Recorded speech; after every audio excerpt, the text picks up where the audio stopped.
Well, if we get like crazy, first off, if it's legit, and I'm assuming it's legit, then this guy's a fucking legend. Thank you, Jungle.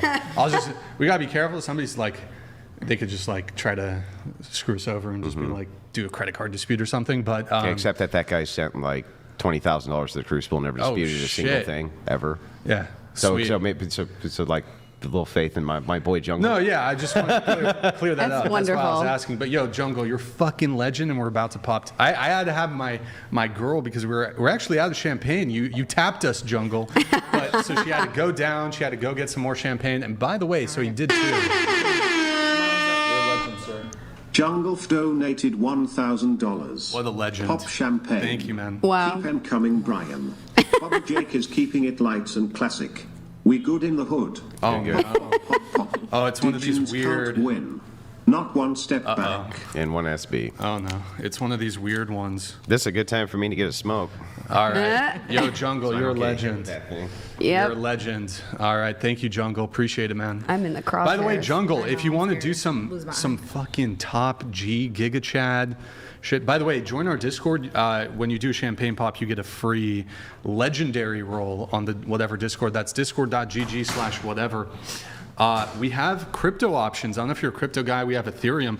We have Crystal, which is, let's see if I can show it here.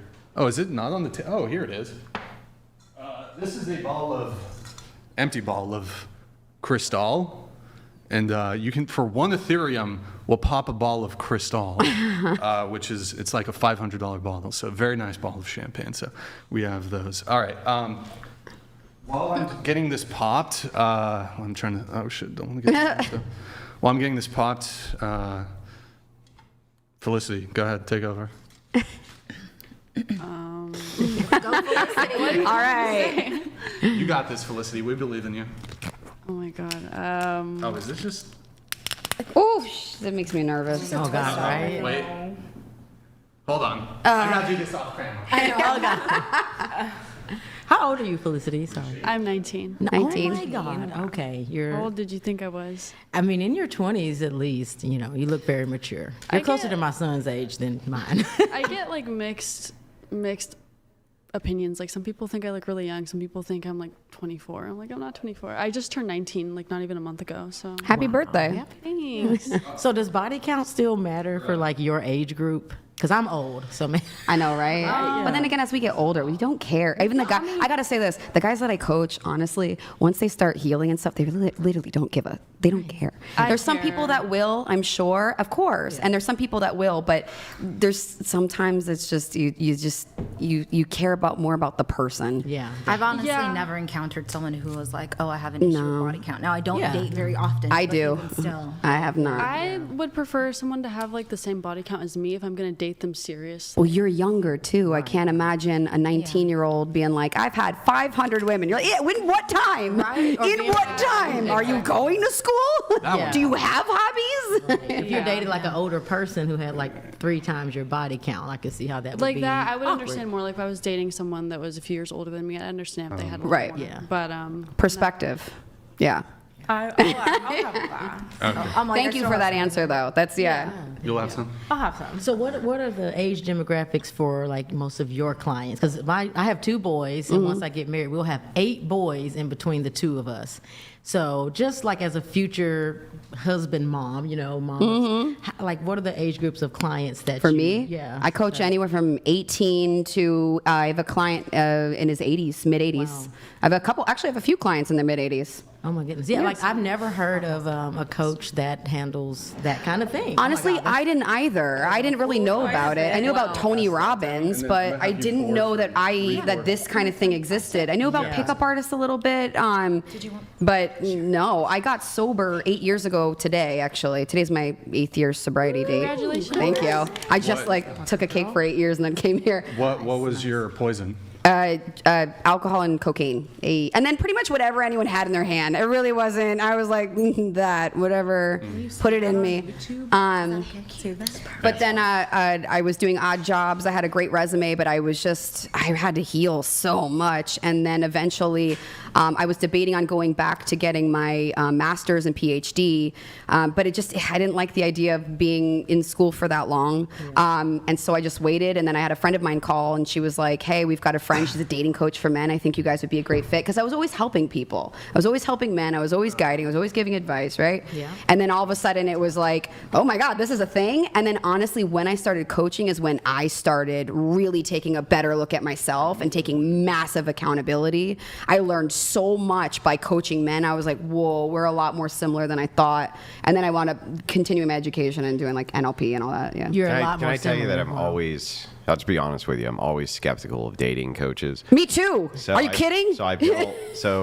They suck. A lot of on them. the opposite. Sorry, there's a lot of great ones. So if I was, let's say I woke up tomorrow, right, meteorite hit my house and went through the wife, she's dead, right? Yeah. I'm single with my kids tomorrow. I wouldn't have a fucking clue about the modern dating market, and I wouldn't give a shit. I would literally just give up. I'm fine with that. Live the rest of my life in isolation on a mountaintop somewhere and just enjoy the shit out of it. I'm fine with that. Honestly, right? sounds great. But here's the thing: is like when I talk to the dating coaches, it seems very scammy to me. Yes. It seems very much like they fluff their resume for how many success stories they've really had. It seems like they kind of fluff their experiences. And here's what I mean by this. My dad gave me a great piece of advice when I was 14 years old. He said, never take financial advice from someone who's broke. Right? So if you're talking about dating coaches, should people take advice from single dating coaches? Yeah, it's dating. I'm dating. I'm in the pool. But I also have amazing relationships. I get that, but like, doesn't that follow the same logic of like, don't take financial advice from people who aren't rich? But right? you answered it. Would you take dating advice from someone who's dating? You know, who's in it, who sees it, but who's also had good I would but also you're someone that discerns. Like, you're someone that, like, for you personally, you might not need it because you're reading people. You are an analyst. Yeah, but you're not going to be as the marriage aspect shows that you were successful in the dating, right? Oh yeah, I do. I mean, yeah, that shows like I was just like the $1 million shows that you were successful in the financial market. So it's like, when you say, well, I'm in the dating market, I'm successful at dating, it's like, what's the prize of dating, though? Isn't it marriage? Some of them generally be the prize? Well, what happens with a lot of them is, and I get this a lot, so I'll have a program that's called From like Toxic to Triumph, and I do career as well, too. Like, I do have multiple careers, and I have success in there, so I do get to pass that on. But the main thing is also, like, what I help a lot with is stop dating the toxic ones, the ones that you actually don't like, you know? So, like all of them? Yeah, right. So a lot of them stay single for a while. No. Like a financial advisor, but for love and relationships. And we do career as well too. We do. Nice. I get to unblock in there. So I read, and again, this is my studies, right? So you take it with a grain of salt, as well you should. But some data is better than others, that you can judge better than others. Like if it comes from a dating website, it's usually fairly good. It's not great, but it's usually fairly good. There's less bias, things like this.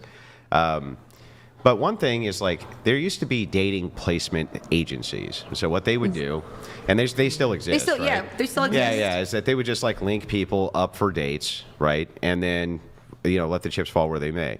When it came to the track record of those agencies versus straight dating coaches, those agencies had a way better track record because what they were doing is putting people with people with people with people. Yes. And it's like, it's the natural course that if you run into more people, your chances for success increase versus decrease, right? So they come to me when they go to those pools, but they keep picking the ones that don't work out. Then we find out why you're picking, this person over here versus if you actually want a quality woman who you're aligned with, who you would get married to, but yet you keep dating the ones that are, having good times with the island boys. Like, why do you keep getting around those? So we identify, why are you around those women that are in those parties versus if you want a quality woman, where would you go? And then I could point him back to, like, well, go to this dating pool or go to this one or do this one or tweak your bio this way, you know? Do you think men or women are better at dating coaching for men? I think both, honestly. I think as long as you know what you're doing and you care, because I think men or women would be better dating coaches for women? Again, I mean, for me personally, if it's a guy and he's wanting advice on a woman, we read women a little bit faster. But for me, like, there are a couple of my girlfriends that I'll go to because they speak dude, and I'll go to them, they give it to me straight, there's no fluff. But if I'm dating someone or if I have questions about it, because I have my own blind sides, right? I have my own like things that'll come up. I'm gonna go to a guy because guys, you guys do read men a lot faster. You think it, you are in it. So I typically I do like that, but I'll go to both and hear like what they both have to say. But So I mean, it stands to reason to you that men know men better, women know women better. yeah, I can't say that like as a complete thing because you know you can read women and there's women that can read there's men. an interesting phenomenon here that's interesting, right? Yeah. This is why I asked. Yeah. What are you setting me up So, for? well, I'm not even setting you up. It's just this is a trend that I see a lot. If I ask a female dating coach, and they answer both ways, right? Usually, female dating coaches will actually say women are just better to go to, period, when it comes to dating coaching because, the advice for women, it's better, and then the advice you get from men, they don't, it's not as good, right? They'll just kind of phrase it this way. Yeah. Now, there's some who, like you, will say, well, you should go to men, Yeah. right, if you're a woman, because they're going to read men better. Absolutely. Or you should go to a woman if you're a man, because they're going to read women better, right? But here's the problem that comes up, is Yeah. that women are way worse at holding elongated relationships with each other than men are with each other. With friendships? Friendships. What does that have to do with relationships? Well, that's what's interesting, Yeah. right? It's like everything, all of these aspects are interpersonal. So it just means Yes. interpersonal dynamics, right? Correct. Yeah, So I love that. a friendship is still Is it's an interpersonal dynamic. Yeah. And friendships actually take, in some cases, more work Yeah. than a relationship. My longest right now, I just messaged with her over 20 years. Right. But what Yeah, I'm saying we've is got- like men. But I agree men- with that. I think that you Yeah. should look at what are your relations. But if men do generally better in interpersonal relationships than women do, shouldn't men and women both go to men for relationship advice? I think it just depends on the They're better person. interpersonal relationships with women and men for friendships. I mean, we're not going to go down on the street and just grab any man and be like, "Help me with my dating advice." Like, I think it just depends on if the guy's good, he's good. If the girl's good, she's good. Yeah. But again, you're going to be able to read them and just read them, and hopefully they're not full I of go to my crap. girlfriends, my friends who are female, for more emotional, like social advice. Not that we are not intellectual, because duh, we are. But if I was having a relationship issue, especially since I date girls mostly, then I would maybe go to my guy friends.